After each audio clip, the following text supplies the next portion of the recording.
Salve pessoal, tudo bem? De novo aqui, Rodney Ribeiro, economista, assessor de investimentos. Nesse podcast Mundo Econômico, a economia na palma da sua mão. Lembrando sempre que esse canal, o objetivo dele é levar informação, conhecimento, trazer troca de experiências para que você, como investidor ou como empreendedor, tenha seus objetivos alcançados, tá certo? Então, mais uma oportunidade para você levar e aprender o conhecimento nessa área. Hoje, estou com ele, a fera, o responsável por instigar, ele nem sabe direito ainda, e hoje eu vou abrir, instigar a ideia deste canal. E aí trouxe esse cidadão aí, Flávio Alves. Com vocês, Flávio Alves, o homem da WIT Invest. Olá, Flavião. Seja bem-vindo, obrigado por você estar aqui com a gente.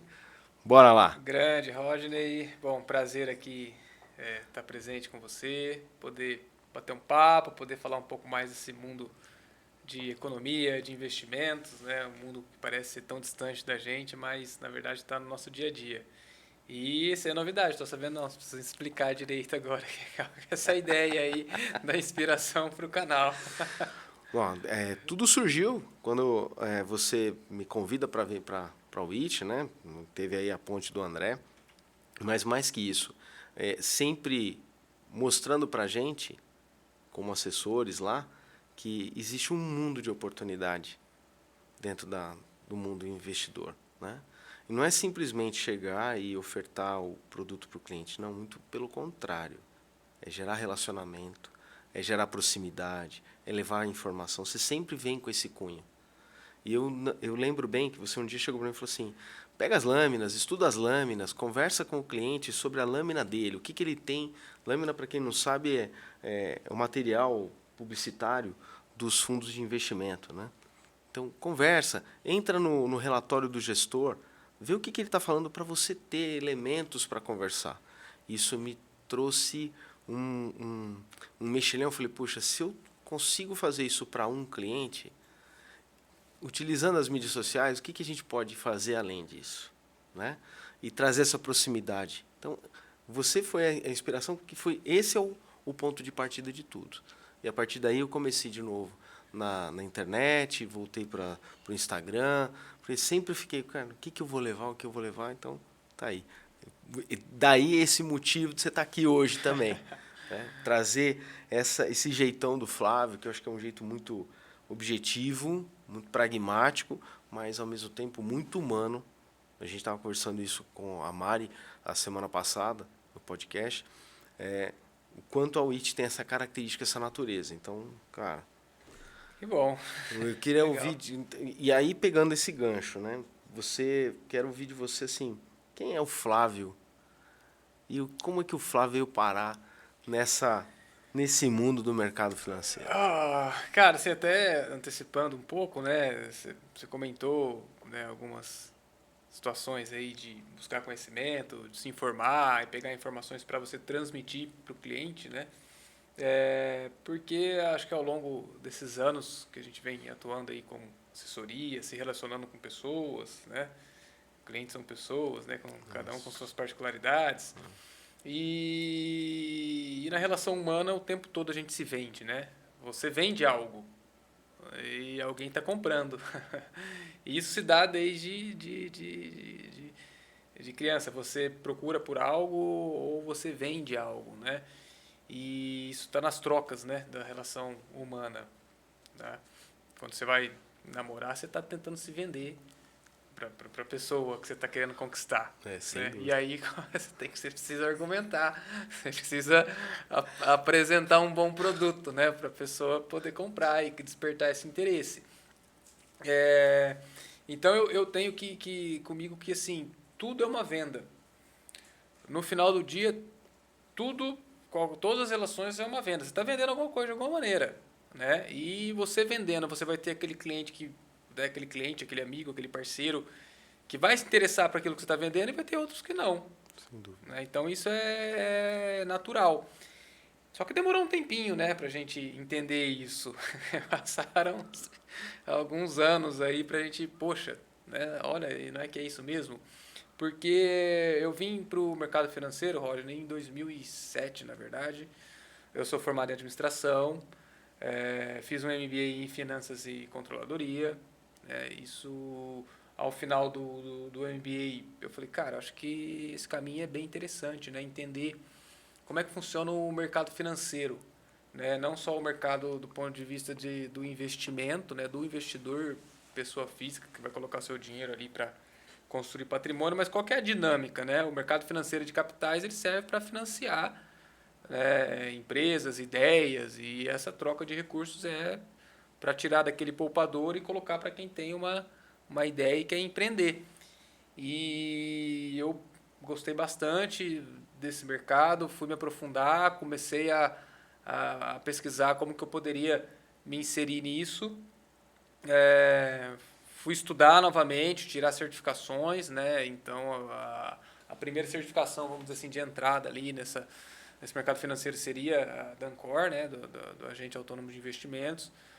Tirei a certificação, poxa, e agora, né? Tirei a certificação, alguém vai me contratar? Como é que vai ser isso, né? E não é bem assim, né? Porque o próprio nome diz, agente autônomo de investimento. Você é autônomo, né? Você não é um contratado CLT, em né? CLT, coisa nesse sentido. Então, você é autônomo, você vai empreender, você vai construir, vamos dizer assim, a sua carteira, a sua carreira, né?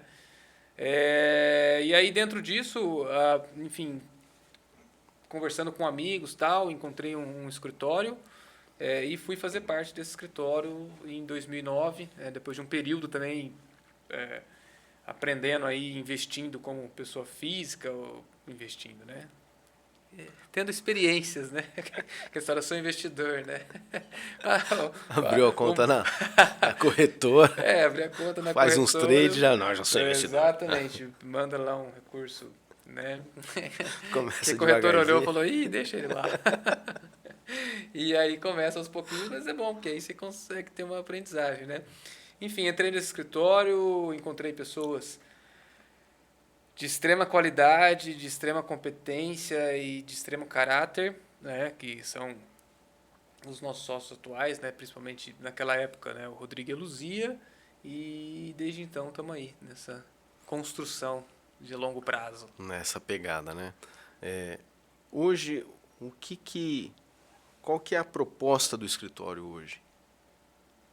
Traz um pouquinho disso, para o pessoal ter essa visão. Porque muitos falam de investimento, né, Flávio? Pensam só mercado financeiro, bolsa. E não é isso, né? Aí, assim, de novo, né, a gente sempre vai tentar fundamentar e entender os porquês da vida, né, das vidas das pessoas, das nossas. E quando se fala de investimento, né, você realizar investimento é muito vazio, né? Porque a princípio traz um glamour, né? Você fala, nossa, sou investidor, tenho investimento, etc. Mas depois, às vezes você começa a fazer algo sem um propósito específico, você não dá tanto valor e não foca, né? Você se dispersa e vai para outros cantos, né? E em relação a investimentos, na minha concepção, é muito difícil você se concentrar em realizar investimentos, porque o investimento em si, aplicado ali, não te dá momentaneamente uma percepção de utilidade. O dinheiro que você tem, que você consegue gerar através da sua profissão, da sua atividade, a partir do momento que você guarda ele, você coloca ele numa aplicação, enfim, realiza um investimento, naquele momento ela não te dá aquela percepção de utilidade. Utilidade você percebe quando você troca o dinheiro por algum produto ou serviço. Aí você vê aquela utilidade imediata. Quando você coloca lá num determinado investimento e deixa ele lá, você tem que ter muito claro por que você está fazendo isso. E, na maioria das vezes, é por uma visão de futuro. E o ser humano é imediatista, né? Ele quer tudo na hora. Nós somos assim. Então, quando a gente fala a questão da ideia do escritório, do propósito do escritório, é tentar mostrar para os nossos clientes, enfim, para os nossos prospects, por que ele está fazendo aquilo e por que ele precisa fazer aquilo. Porque a construção de patrimônio se dá ao longo do tempo, né? E essa construção ela vai se dar para quê? Ao longo do tempo, as pessoas com mais idade, com menos disposição física e até mesmo mental para continuar produzindo, trabalhando, uma carga horária às vezes até insana, né, em alguns casos, ela vai precisar de um patrimônio que gere renda para ela manter o padrão de vida que ela deseja.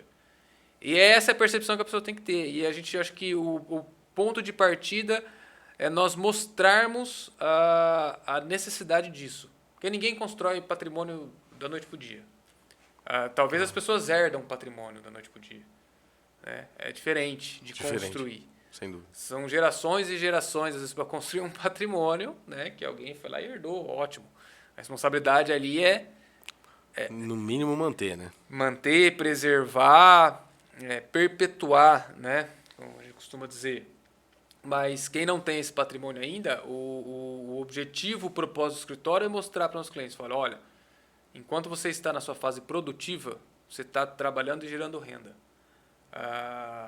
Em paralelo a isso, você precisa ir construindo um patrimônio que ele vai te gerar renda naquele momento em que você já não tiver tanta condição de produzir e gerar a renda que você gera hoje. Certo? Então a gente entende muito a princípio dessa maneira, né, do que especificamente uma venda assim, olha, não, investe na ação A ou B por causa disso, poxa, aplica agora que o juros está alto, né, e vai te dar um bom rendimento com título seguro, sem risco de crédito, sem risco de volatilidade. Né.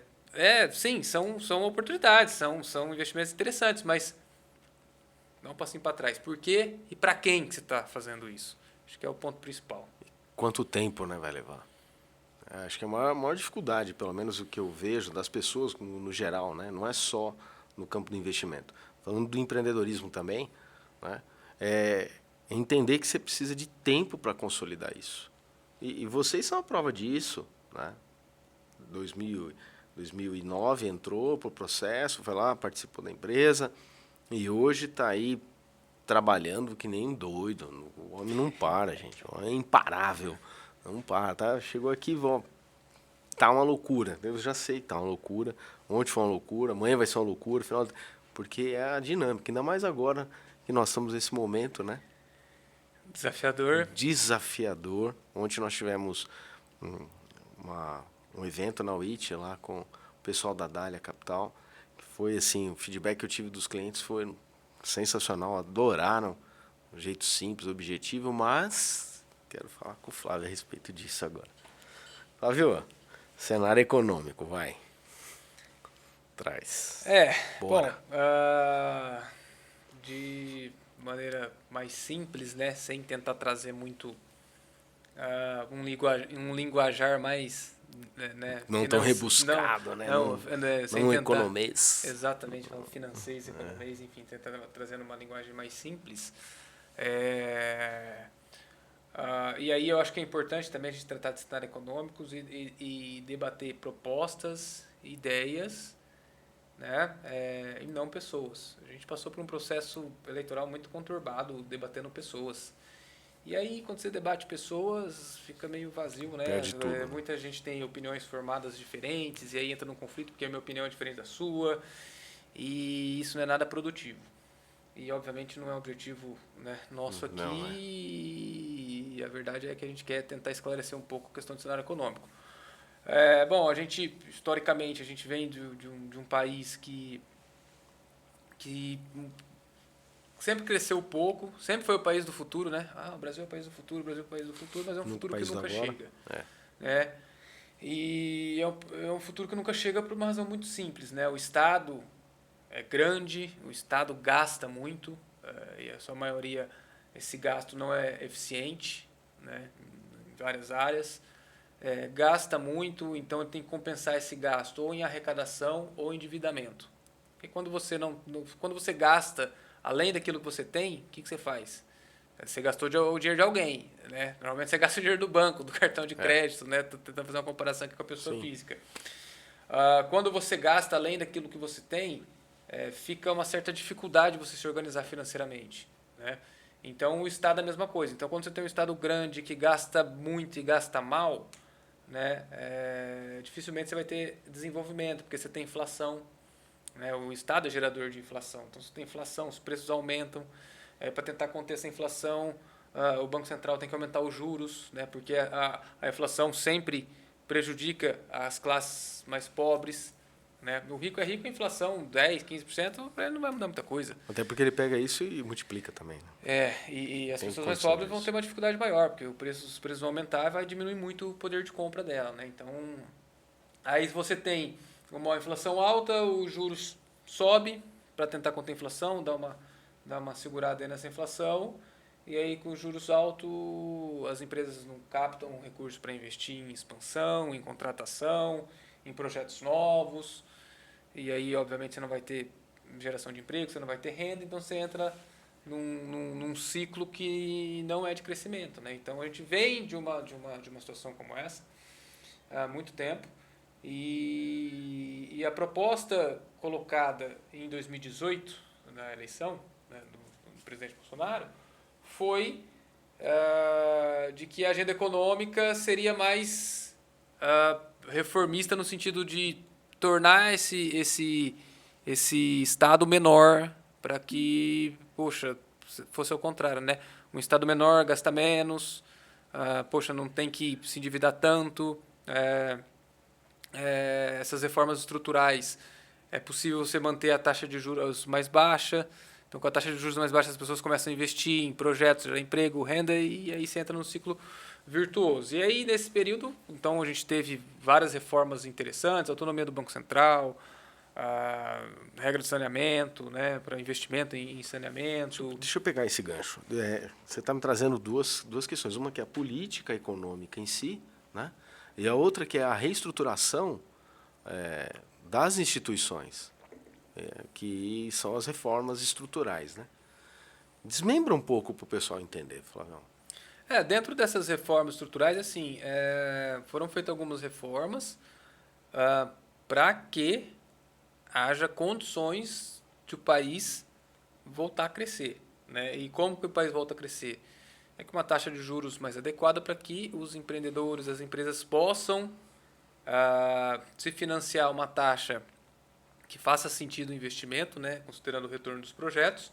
E aí essas empresas começam a gerar emprego e emprego gera renda, né? Porque a gente tem que entender o seguinte, Estado não gera riqueza.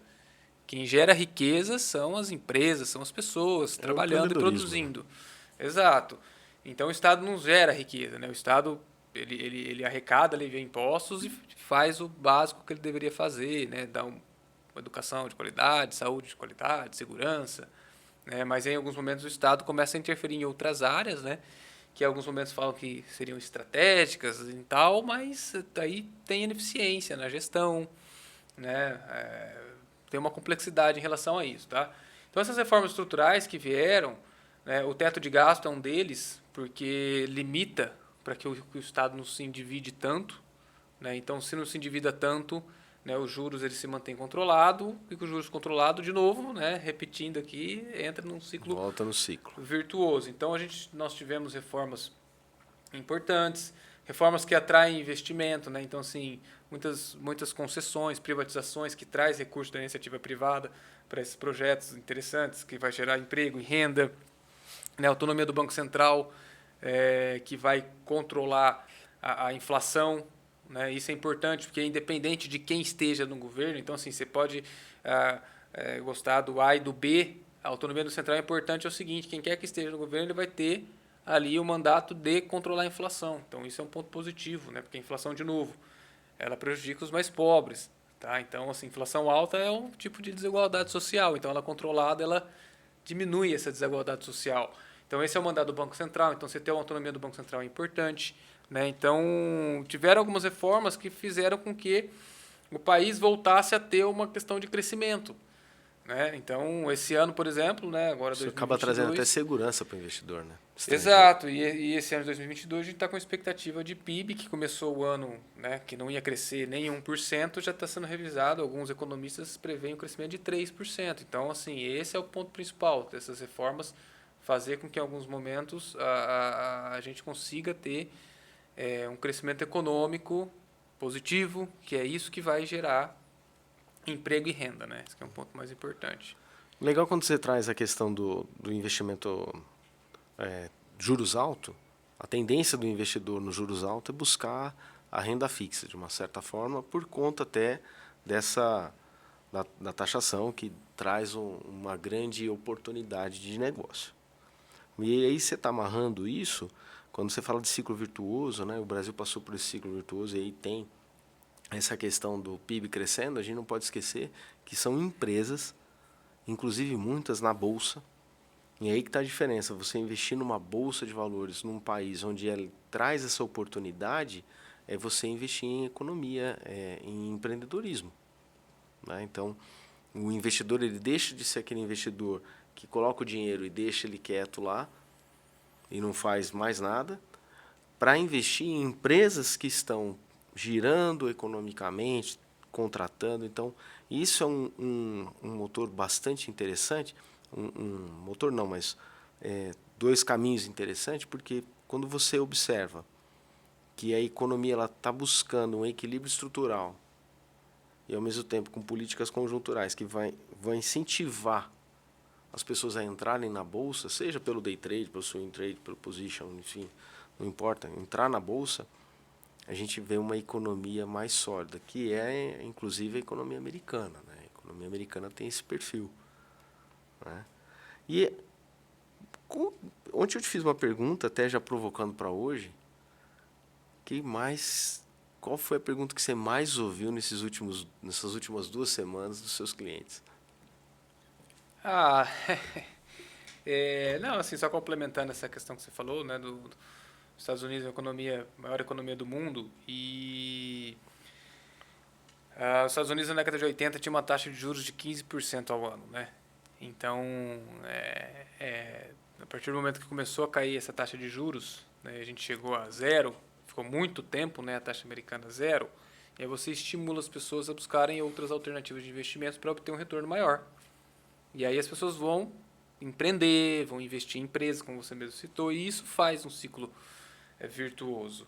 Quando você tem uma taxa de juros alta, é aquela história, o investidor ele tende a ser racional, apesar de muitas emoções envolvidas, né? Sim. Mas a racionalidade para que eu vou correr um risco, sendo que eu aplico meu recurso numa aplicação em renda fixa com juros altos, vai me dar uma rentabilidade que eu desejo, não faz sentido eu correr risco. E se eu não corro risco, eu deixo lá nesses títulos de renda fixa, por exemplo, eu não vou empreender, eu não vou investir em empresas, que essas empresas também não vão investir em projetos, que não vai gerar renda, que não vai gerar emprego, então não vai gerar imposto. Então, quer dizer, fica uma coisa paralisada, né?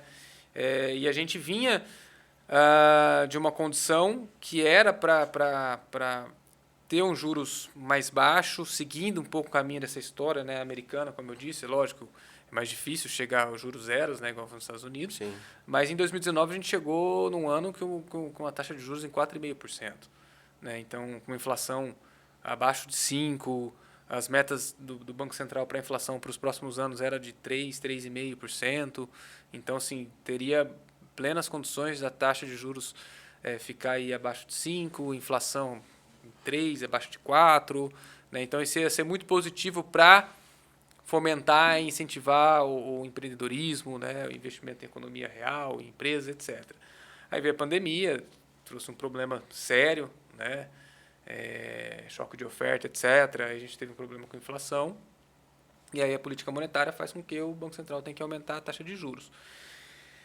E dentro disso, a gente encerrou um pouco esse ciclo que a gente esperava de crescimento e ficou um pouco nebuloso, e aí já começou a entrar nessas questões mais complexas, né? Porque a gente passa por uma pandemia bem difícil, a forma que a gente passou, depois vem a vacinação, começa uma vacinação, melhora, depois em 2021 a gente teve um agravamento, né, da pandemia, e depois quando começa a pensar, poxa, passamos por um período difícil, vamos, né, pensar para frente, né, tentar retomar aí essa agenda econômica, aí vem uma guerra, né? Então, dentro disso, o cenário econômico mundial trouxe uma complexidade muito grande, né? Primeiro pandemia, agora com uma guerra, que é uma guerra que a gente está distante, né, vamos dizer assim, fisicamente falando, né, mas que pelo mundo globalizado nos afeta, né? Então, um choque de oferta de produtos, né, de uma maneira geral, faz com que a inflação comece a subir novamente e o Banco Central tem que agir. E aí o Banco Central vai subindo, só que aí a gente chega agora num final aí de 22, né, vamos dizer assim, com perspectivas de melhoras, né, no sentido de, olha, a inflação já está mais controlada, a inflação estando controlada a gente vai conseguir começar um ciclo de queda da taxa de juros para tentar minimamente voltar naquela agenda mais reformista. Tem algumas reformas para serem discutidas ainda, reforma administrativa, reforma tributária, que são reformas importantes, né, para a gente dar sequência aí nessa estrutura para o Brasil crescer. Tá? E aí, em resultado da eleição, vem uma condição assim, de que uma ideia de governo diferente, que defende um Estado mais forte, que defende um Estado mais atuante, que defende o Estado gastar. Assim, claro que o social é importante, precisa ajudar em relação com auxílios e tal, mas isso tem que ter um limite. Né? Se você vai ter um auxílio ali na parte social, da onde vai vir esse recurso? Você precisa entender de onde vem. Não dá para você sair gastando indefinidamente. Por quê? Se você gasta, de novo, vai gerar inflação, os juros não vai começar esse ciclo de queda, os juros vai continuar alto, os juros alto não gera investimento em economia real, porque não faz sentido. E se não tem investimento, como a gente já disse aqui, né, das empresas investindo em projetos para gerar emprego e, consequentemente, renda, com os juros altos inviabiliza o investimento nesses projetos. E aí tudo trava novamente. Né? Então, de novo, né, a preocupação é, poxa, qual que é a agenda econômica que é defendida? Essa agenda não vai trazer, a gente vai voltar a ser o Brasil que era antes, que é o Brasil que não cresce, é o Brasil que aumenta a desigualdade social, né, e o Brasil sem perspectivas. Então, a grande dificuldade é entender, será mesmo essa agenda que vai ser implementada ou começa com esse discurso e depois vai se acomodando? Dá uma amenizada, né? Até quando a gente olha a instituição Congresso, né? Institucional, o que você, até ontem, com o pessoal da Dália, a gente entende que a coisa talvez não tome a proporção como muitos pensam, né? Quer dizer, virar de cabeça para baixo, ou andar para trás, tudo que a gente conquistou. Né? Por quê? Até por conta do Congresso. O que você vê nesse sentido? O que você acha que isso pode amenizar esse calor que está tendo agora? Assim, é uma complexidade, né? Acho que a gente tem as instituições que deveriam funcionar de uma forma independente, né, no Brasil, para dar uma estabilidade, trazer essa democracia. Em alguns momentos tem exageros, né, do executivo, do legislativo, do judiciário se interferindo nas outras esferas, vamos dizer assim, e esse exagero que deveria ser contido, né? E quando existem esses exageros, tem meios para você fazer. Né? Então, se é um exagero do judiciário, é o legislativo que tem que fiscalizar. Se é um exagero do legislativo, é o judiciário que vai fiscalizar. Né? Então, vai muito nessa linha. Né? Se é um exagero do executivo também, o próprio legislativo e o judiciário vai fiscalizar. Então, acho que tem que ter essa harmonia entre os poderes, né? E pensar num bem comum conjunto. E o Brasil tem uma complexidade muito grande, né? É um país muito grande, né, continental, uma população grande, regiões extremamente diferentes, culturas né, diferentes, de produtividade, clima. Então, assim, tem uma complexidade grande. E aí tudo isso se reúne em Brasília para legislar, para definir ali os rumos do país. E lá tem uma complexidade. Então, a gente costuma olhar de uma forma pragmática, né, e vendo esse desenho do Congresso, a forma que foi eleita, né, a maioria de mais centro-direita, né, então isso poderia fazer com que essa agenda econômica mais estatal, vamos dizer assim, seria um pouco regulada. Então isso traz um pouco mais de vamos dizer assim, uma certa tranquilidade, né, com a gente acreditando que a gente não vai tomar nenhum caminho assim de empobrecimento muito grande por consequência de gastos exagerados, né? Então, vamos dizer assim, é uma forma de pensar que vai ter esse equilíbrio, né? Só que o mercado reage, né? O mercado reage a cada notícia, Respirar. a cada interpretação do que está sendo falado, né? Então, o mercado reage, o dólar sobe, a bolsa cai, e sempre baseado em expectativas, né? Por quê? Como eu falei, né? Se vê um discurso de que vai ser o Estado maior, o Estado que intervencionista, etc. A gente já viu esse filme, né? E deu errado. Então a reação é falar, opa, se vai dar errado, né? Quem fica num barco que está afundando, né? Normalmente você tem um coletinho salva-vida e pula, né? Ninguém quer Então o Titanic, né? exato, Tocando. exatamente. A reação é imediata, então sai, depois, olha, não, veja bem, não é bem assim, nós vamos dar uma segurada, né? Então aí volta de novo. Então são as expectativas, isso faz parte do dia a Do dia, jogo né? até, né? Do jogo. Exato. Lembrando que tem muito investidor estrangeiro querendo vir para o Brasil, né? Prontinho para aportar capital aqui, E é né? legal é isso, né? Assim, a gente olha para o nosso país, né, com essa complexidade e a gente vendo aí o que está acontecendo no mundo, o Brasil com toda essa complexidade, enfim, esses desafios, né? Mas a gente meio que ganhou por WO dos concorrentes, né? Porque a China, que naturalmente é um país que vai muito investimento para lá, a China ainda fechada, né? Ainda com problemas sérios de Covid, né? Então, o tempo todo fechado, com a economia fechada, como é que você vai fazer essa economia crescer? Né? As pessoas não podendo circular, não podendo consumir. Né? Então, perspectiva de crescimento bem menor do que era esperado. Então, não tem uma demanda de matéria-prima. Né? A gente que exporta muito minério, por exemplo, até commodities agrícolas e tal. A Rússia está em guerra.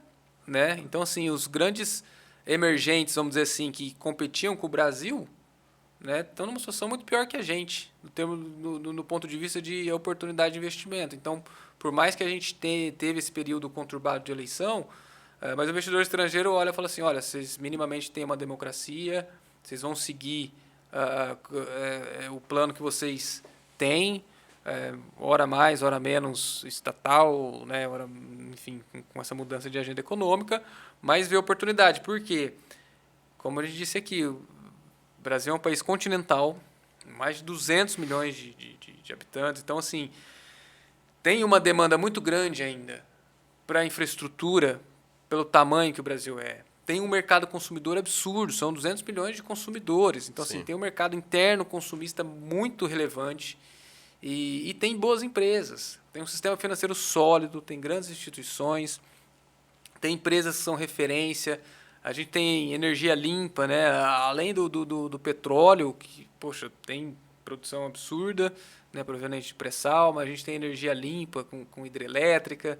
Né? A gente não passa dificuldade com energia. Uma hora ou outra tem uma bandeira mais cara, porque choveu menos, etc. Mas nem de longe a gente passa o que a Europa está vivendo hoje. Tem um dos maiores aquíferos do mundo. Exato. Então, assim, o país... Nosso país tem muitos privilégios nesse aspecto, né? A gente tem um inverno muito mais ameno do que o inverno europeu, o inverno americano, o inverno chinês. Então Já estamos acostumados com o nosso calor. já estamos acostumados com o nosso calor, né? A gente pode ser que a gente passe calor sem ar condicionado, mas a gente não morre de frio, né? Igual o europeu. Então tem essa complexidade. Eles E nem de precisam... sede. Exato. Nem de sede, por incrível que pareça. Então, esses países europeus têm uma dificuldade muito grande, né? Agora estão passando uma dificuldade muito grande, porque eles se aquecem com gás, a Rússia, principal fornecedor, em guerra, com restrição de fornecimento. A gente não tem isso, né? A gente tem uma energia limpa. Então, a gente tem muita coisa boa no nosso país que precisa ser valorizado. E, obviamente, às vezes a gente, né, a população brasileira, não reconhece isso, né? Enfim, pelas situações que a gente passa internamente, porém, o investidor estrangeiro ele identifica essas oportunidades. Sim. E dentro desse aspecto, ele só está esperando ter um pouco mais de clareza de cenário econômico, qual que é a agenda econômica que vai ser seguida, e trazer recursos para cá. Né? O mundo está cheio de dinheiro e procurando oportunidades. E a gente tem oportunidades. A nossa bolsa, apesar de toda a oscilação, de toda a volatilidade, ela está relativamente barata, com múltiplos, né, indicadores que fazem com que essas empresas estão baratas, com perspectiva de crescimento no longo prazo, né, principalmente. Então acaba sendo interessante essa visão também. E é muito legal isso que você está trazendo, né? Por exemplo, quando a gente fala de mercado de capitais, que é uma das portas de capital para o Brasil, né? Para o empresário, muitos empresários não sabem nem como começar no mercado de capitais. E tem toda a estrutura para isso, né? Então, esse é o desafio quando a gente pensa de ter condições estruturais para que a gente possa fomentar o crédito entre empresários, empreendedores, né? Quem tem acesso a crédito mais estruturado são as grandes empresas, principalmente as empresas de capital aberto, que se financia num juros muito mais baixos do que o pequeno empreendedor, o pequeno empresário que tem numa instituição financeira e pegar um juros mais alto. Por quê? Porque existe uma burocracia grande em cima disso, né? Em termos de estrutura, e a taxa de juros também não permite, né? Então, a taxa de juros alta é um grande empecilho aí. A partir do momento que a gente consegue ter uma taxa de juros mais acessível e começa a ter instrumentos dentro do mercado de capitais que geram crédito, né, para esses investidores, para esses empreendedores, a gente tem outra perspectiva, né? Então, a lei da liberdade econômica ajudou muito, né? Você ter menos burocracia na hora de abrir uma empresa, né? Precisava de uma eternidade de alvarás, esse tipo de coisa. Então, essa lei da liberdade econômica ajudou bastante nesse aspecto, né? A regulação das startups também foi muito positiva para incentivar, né, esse empreendedorismo. Então, são leis que foram, né, criadas para facilitar o empreendedorismo, etc. Então, isso é importante para a gente. E isso são situações que você diminui o tamanho do Estado, né? Porque quem que impõe essas burocracias? É o Estado. Né? Então, a partir do momento que você tira essas burocracias, você diminui o tamanho e a interferência do Estado. Então, você deixa o mercado mais livre para empreender, para produzir. Né? Então, isso é positivo. Tá? Então, quando o mercado reage de forma negativa, é assim, poxa, agora o novo governo eleito que defende o Estado maior, como que ele vai lidar com isso? Né? Vai querer criar burocracia de novo? Porque aí não tem crescimento, não tem desenvolvimento. Né? Então, essa aqui é uma das preocupações também. Né? Isso é interessante quando a gente... Isso aconteceu muito na Dilma, né? Isso aconteceu com a Dilma, aconteceu também com o Collor.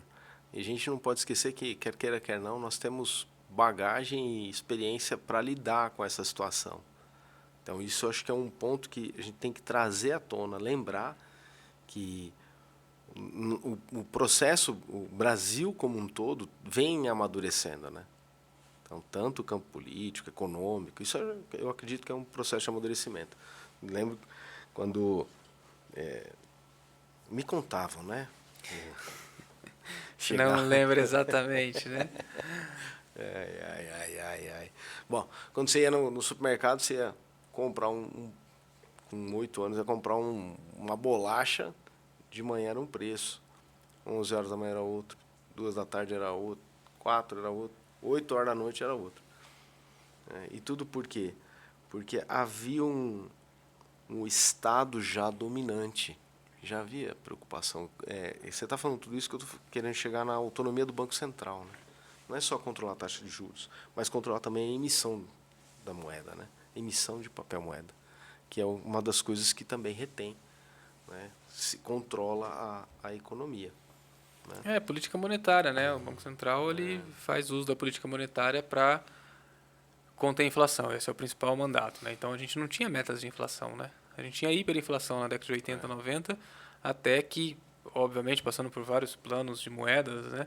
Até que se consolidou o plano real, em 99 foi estabelecido as metas de inflação e desde então a gente conseguiu controlar a inflação no país. E foi muito positivo isso. Então, assim, a gente já está acostumado, né?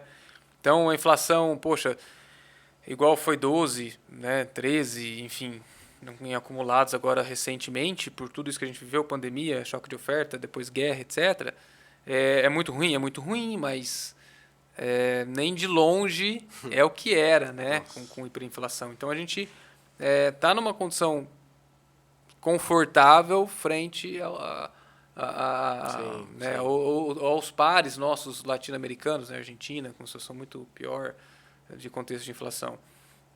E então assim, a gente acostumou, né, nessa condição, mas também a gente aprendeu a viver com inflação, coisa que o americano e o europeu não. Então assim, hoje eles estão sofrendo muito por um contexto inflacionário maior lá. E aqui a gente já está Calibrado, acostumado, né? Já está o músculo, calejado, o como diria, músculo né? veio, tá, agora vem a Exato. Então a gente preparação. consegue passar por isso, né? É muito ruim, mas como você disse, né? A autonomia do Banco Central ela veio para trazer um pouco mais de controle nessa situação de inflação. Então isso é muito positivo, né? A gente não sabe se naquele momento em que o Banco Central começou a aumentar os juros, né, porque ele identificou que a inflação ia escapar muito, né, dos objetivos, das metas, a gente não sabe se não houvesse uma autonomia, como seria isso, né? Será que ele sofreria intervenção? Fala, olha, a economia ainda não está crescendo, não faça isso, né? Não vai fazer. Sim. Então essa autonomia foi muito importante, né, porque aí é um programa de Estado e não um programa de governo. Isso que é importante, porque quando é programa de Estado, né, é uma situação que fica permanente, né, e é uma situação positiva, a autonomia do Banco Central. Agora, se é um programa de governo, então assim, muda o governo A ao governo B, vai mudando a forma de conduzir, enfim, então isso não é legal, né? Então, acho que foi uma vitória muito importante essa autonomia do Banco Central, porque ele fica atento, né, e o principal objetivo do Banco Central é controle de inflação. E lembrando, por que o controle de inflação é positivo? Porque a inflação aumenta a desigualdade social e a inflação alta prejudica as classes mais pobres. Então, né, esse é o ponto principal. Simples assim, né? Dolarizar ou não com tudo isso que a gente está conversando? E aí? Olha, Mando meu dinheiro para fora ou deixo aqui?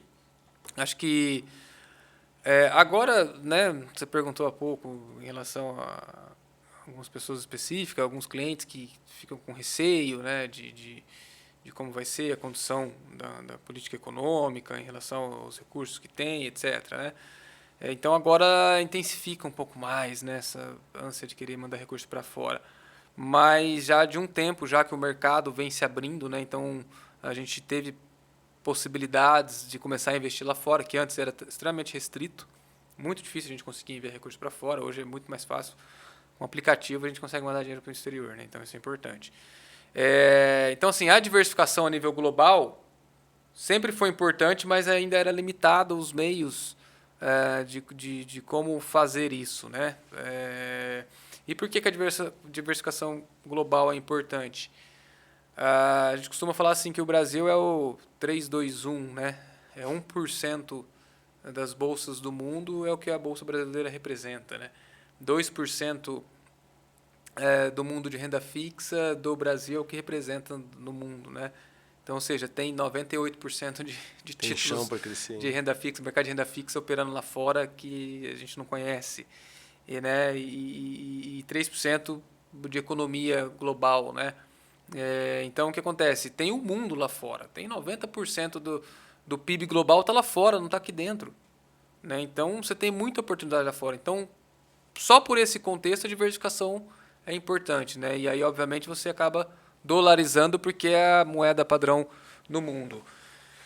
Nesse momento um pouco mais conturbado do ponto de vista de qual que vai ser a política da política econômica, né?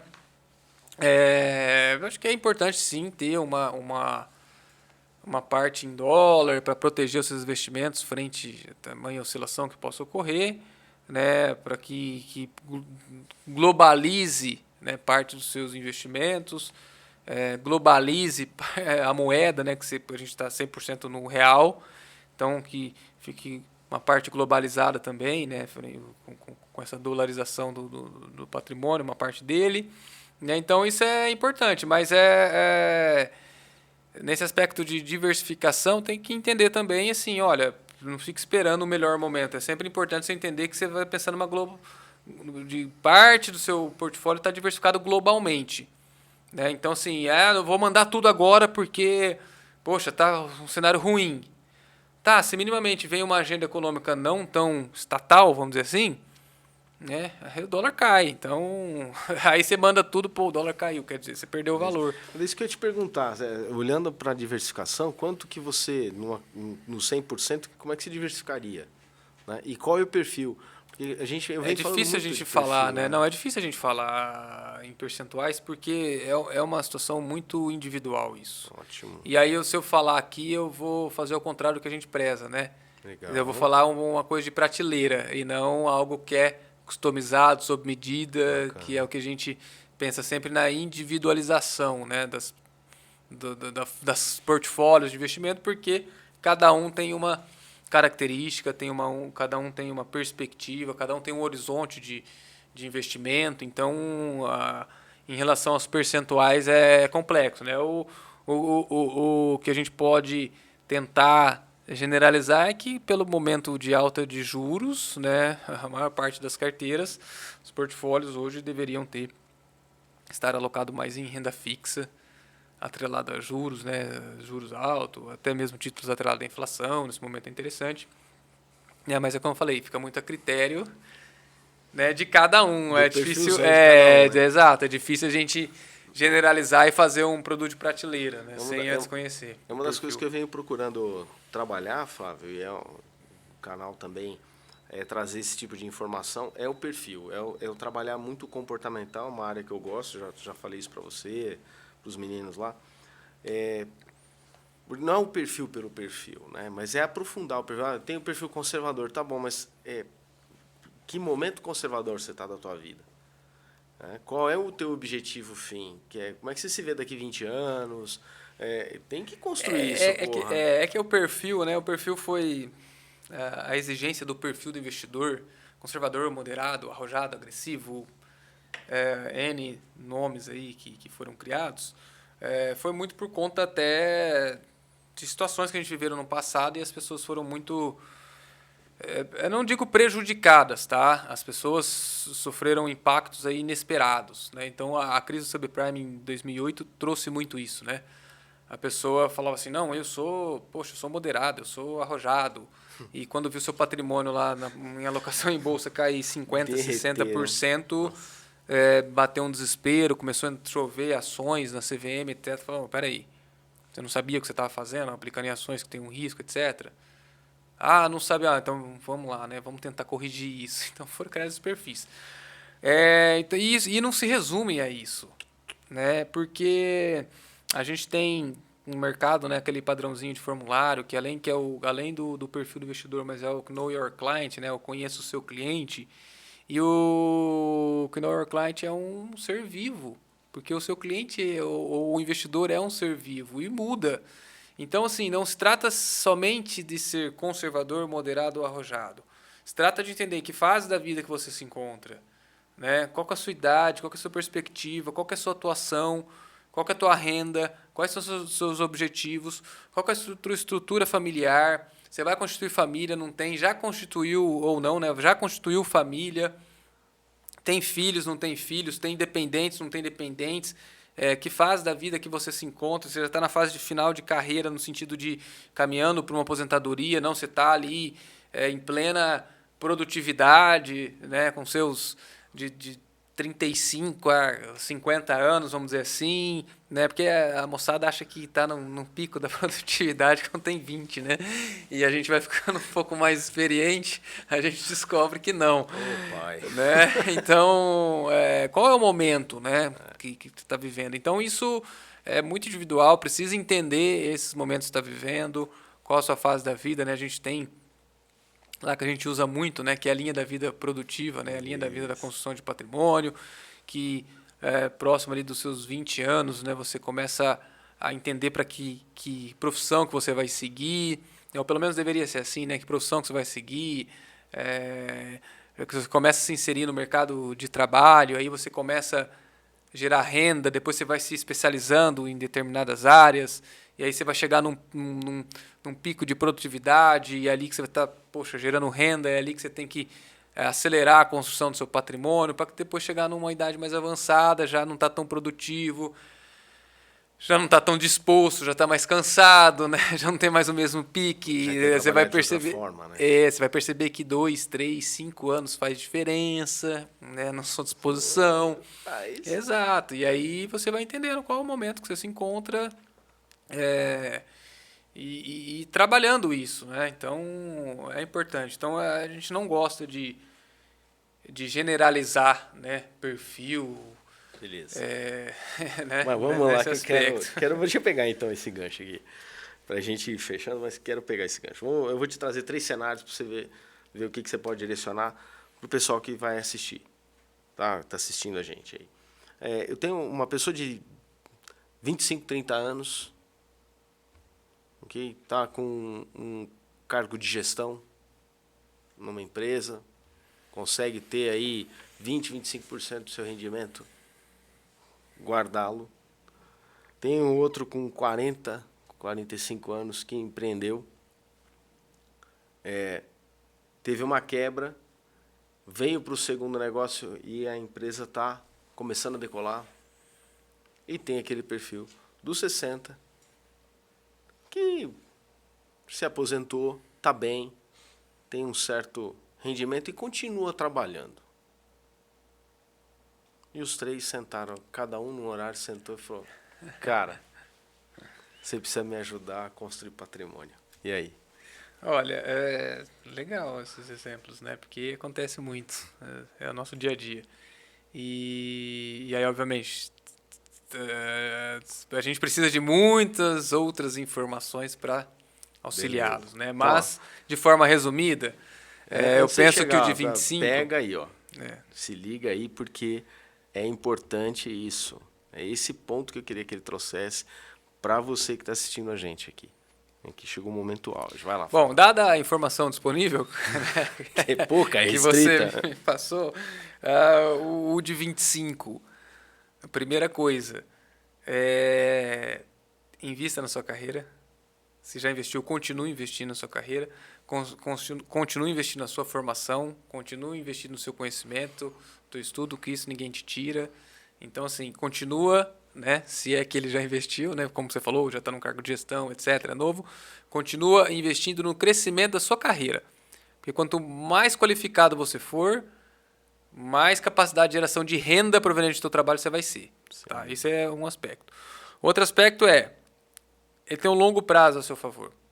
Tendo longo prazo a seu favor, ele pode passar por várias crises.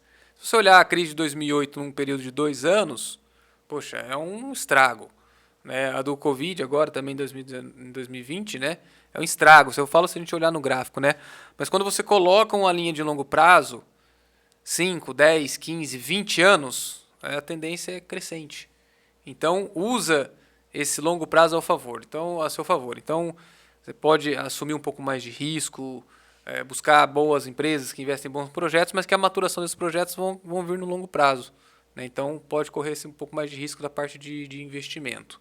E, obviamente, sempre em paralelo, né? Investe na sua formação de carreira e investe na sua construção de patrimônio, porque o tempo vai te ajudar muito lá na frente. O citado exemplo de 40 ali, que já, como você falou, já passou por uma situação difícil, mas conseguiu se reerguer, etc. Eu acho que essa situação difícil trouxe aprendizados.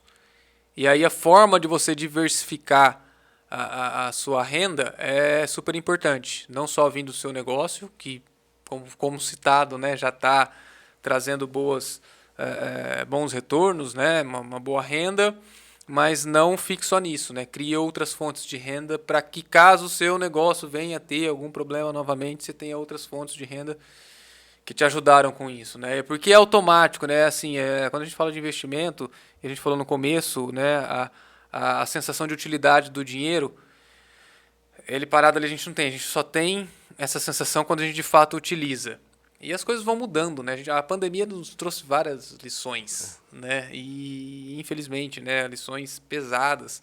Duras, então, assim, esse de 40 que eu dizia continue o seu negócio, mas diversifique as suas fontes de renda.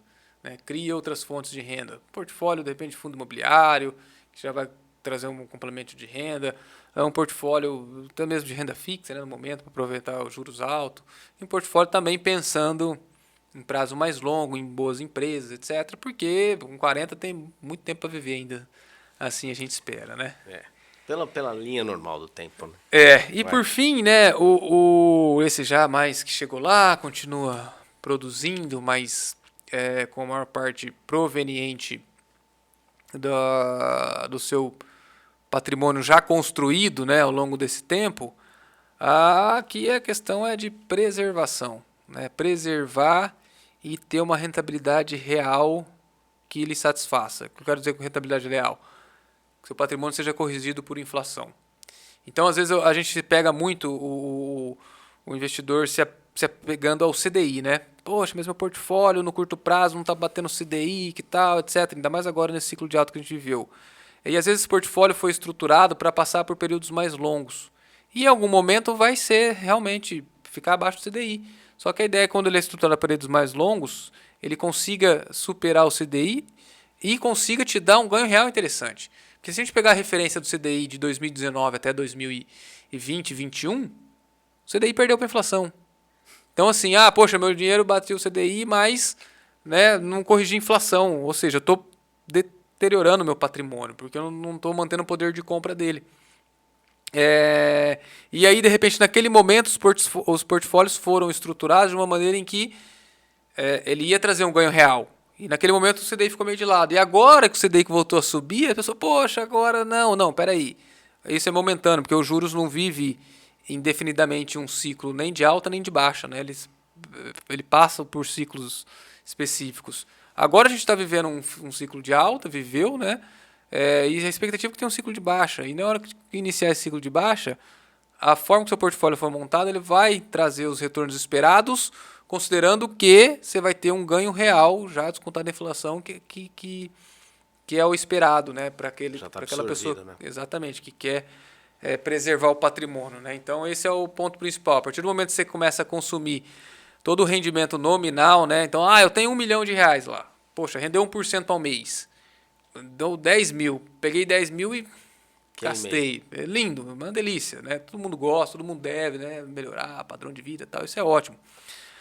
Porém, a inflação foi de meio, ou seja, você poderia ter gastado 5, né? Eu tive 1% de ganho nominal, teve 0,50 de inflação, eu teria que ter mantido meu poder de compra, teria que ter gastado 5, não 10, né? Porque senão você vai corroendo ali o poder de compra do patrimônio. Então, acho que a ideia para esse aí é ser um pouco mais conservador nesse aspecto. Bacana. Bacana que, com tudo isso, lembrar que não ficar esperando só alguém bater na tua porta e te socorrer, né? Lembrando que você tem a oportunidade de procurar profissionais no mercado aí que possam te assessorar, possam te orientar e dar essa dinâmica aí, né? Isso é um ponto importante, porque a gente, culturalmente, nós não temos uma formação nenhuma em educação financeira, investimentos, né? As pessoas têm um tabu de falar sobre dinheiro, de falar sobre patrimônio, né? E isso precisa ser quebrado. Você não precisa sair falando para todo mundo, né? Você não precisa sair gritando na rua, né? O que você tem, o que você deixa de ter. Mas você pode contar com profissionais que te auxiliam na construção desse patrimônio, né? Então, isso é um ponto importante. E o que acontece, a gente vê muito disso, né? As pessoas não querem ali, mas são mais reservadas, ou querem alguma coisa mais fácil, né, para achar. Então, é por isso que essas pirâmides, infelizmente, têm sucesso, vamos dizer assim, né? Porque as pessoas querem ganhar muito sem se aprofundar um pouco mais em conhecimento, sem contar com a ajuda de um profissional certificado, né, e acabam entrando aí em algumas enrascadas, né? Então, o profissional ele vai te auxiliar. A grande tacada, né? Exato. O cara que é a grande tacada. O profissional do mercado financeiro, acho que a principal analogia é o profissional da academia, né? O personal trainer. Porque você vai sozinho, você vai ter, de repente, até algum tipo de resultado. Ou não, você pode se lesionar fazendo um movimento errado. A partir do momento que você tem um profissional te acompanhando, você otimiza os seus resultados e você se protege de alguma lesão que você possa ocorrer. Então, acho que o resumo, essa analogia cai bem. Nossa, perfeito. Perfeito. Flavião, considerações finais, meu amigo. Estamos chegando já no nosso finalzinho aqui. Olha, bom, de novo, né, Roger, é um prazer poder compartilhar um pouco da nossa visão, do nosso dia a dia, da nossa experiência que atua nesse mercado, que lida com diversas pessoas no dia a dia, com perfis diferentes, com pensamentos diferentes. Então, a gente poder compartilhar isso, eu fico muito grato, né, de poder contribuir ali, né? E as considerações finais aconteça o que acontecer, no sentido de política, até mesmo economia, que o indivíduo só depende dele para fazer as coisas. A partir do momento que ele tem saúde, tem condições de produzir, de gerar riqueza, ele só depende dele para fazer isso e para construir seu patrimônio ao longo da vida. Então, busque informação, busque conhecimento, busque aperfeiçoamento, né, da sua capacidade de geração de riqueza e busque informação, conhecimento para construção desse patrimônio. Acho que essa é a mensagem final. Sensacional, sensacional. Bom, mais uma vez obrigado, Flávio. Eu que agradeço. Gratidão. Eu sei que o teu tempo é dificílimo por conta das atribuições que você está. O momento da WIT, o crescimento que a WIT vem vindo, né, está sendo exponencial. Então, assim, agradecer demais aí você ter cedido esse tempo aqui com a gente, tá? Foi muito legal mesmo. Para mim foi muito bom. Agradecer também aos apoiadores, patrocinadores, a Segura, a VR Painéis, a DNT Studio, e estão aqui com a gente nesse podcast, apoiando, patrocinando e incentivando a educação no mundo econômico, a economia na palma da sua mão. Beleza? Até a próxima, pessoal. Fiquem com Deus e semana que vem tem mais. Um abraço.